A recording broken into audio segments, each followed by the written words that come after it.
For my grade 12 independent study, I chose to study Five Little Indians by Michelle Good. For my thesis, I chose to focus on how post-colonial and critical race theories explain why residential schools survivors cannot just get over it, because I believe it is important to learn about the impacts and legacy that the residential school system leaves behind on Indigenous peoples across Canada. From 1836 to 1996, over 130 residential school systems were set up in Canada. Linked together by their Indigenous roots, over 150,000 Indigenous children across Canada were removed from their homes, some forcibly, and placed into residential schools. These government-endorsed schools are run by religious institutions with the sole purpose of assimilating the children into Canadian society. The children were subject to poor living conditions and encountered physical, sexual, and psychological abuses by many of the priests and nuns that ran the school. 1 in 25, as over 6,000 children died and many of their remains were secretly buried in unmarked graves. For the survivors, the physical, emotional, and psychological scars left behind from their traumatic experiences not only remain with them for the rest of their lives, but have been passed on to their communities and to the children for generations. These survivors encounter many obstacles and roadblocks post-residential school that lead them down different paths of healing and escape. In her book, Five Little Indians, Michelle Good writes about the stories of 5 children caught up in the residential school system. From post-colonial and critical race theory points of view, Good successfully demonstrates that the subjugation, oppression, and institutionalized racism experienced by First Nations children in residential schools throughout Canada have long-lasting consequences by leading to a loss of identity through failed cultural assimilation, PTSD, and mental health issues and intergenerational trauma. To analyze how loss of identity is experienced, it is essential to address how survivors struggle to reintegrate back to their families, communities, and the Canadian society they are forced to assimilate into.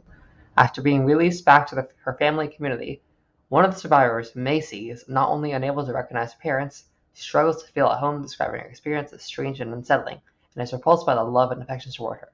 She finds it difficult to connect and be intimate with those close to her. She keeps her emotions at bay, afraid they would be disgusted by her if they knew her truth. She is unable to successfully transition into Canadian society and struggles to reintegrate. As a result, she turns to destructive behavior with tragic consequences. In addition to the loss of identity and the inability to assimilate, survivors often face difficulties with processing their past. This leads to post-traumatic stress disorders, including mental health and substance abuse issues. Whatever positive support that some of the characters have, Good illustrates that they are not strong enough to help provide healing. Many of the survivors are unable to cope with psychological and emotional traumas and find healing and escape through destructive, damaging, and tragic ways. The years of colonialism, historical trauma, and systemic racism and discrimination, including being victims of microaggressions, pass on intergenerationally. Many of the survivors are unable to cope with the psychological and emotional traumas and find healing and escape through destructive and damaging ways. Through Howie, Good describes the intergenerational trauma that results from the abuse that the survivor experiences. That, quote, that ebb in place. Do you think we will ever be free from it? Unquote. The haunting experiences follow the survivors around for the rest of their lives and trickle down into the lives of their families, friends, and their communities, often for many years to come.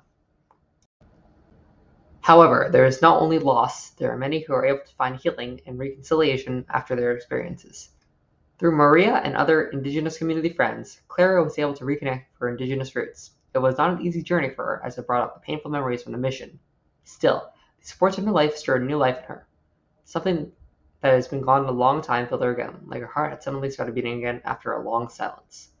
Clara, through her encounter with the people she was torn away from, finds healing back to her roots. Her experience in a healing lodge perfectly described the woman she had been transferred into. Quote, there are no English words to describe how one woman walked into the lodge and another walked out. All Clara knew is that it took her back to the birch grove and the angel songs, back to who he was before Sister Mary, before the school, before they tried to beat her into a little brown white girl. She felt the certainty from then on that all the ones who had come before her walked with her. Life was never just survival, it was about being someone. Unquote.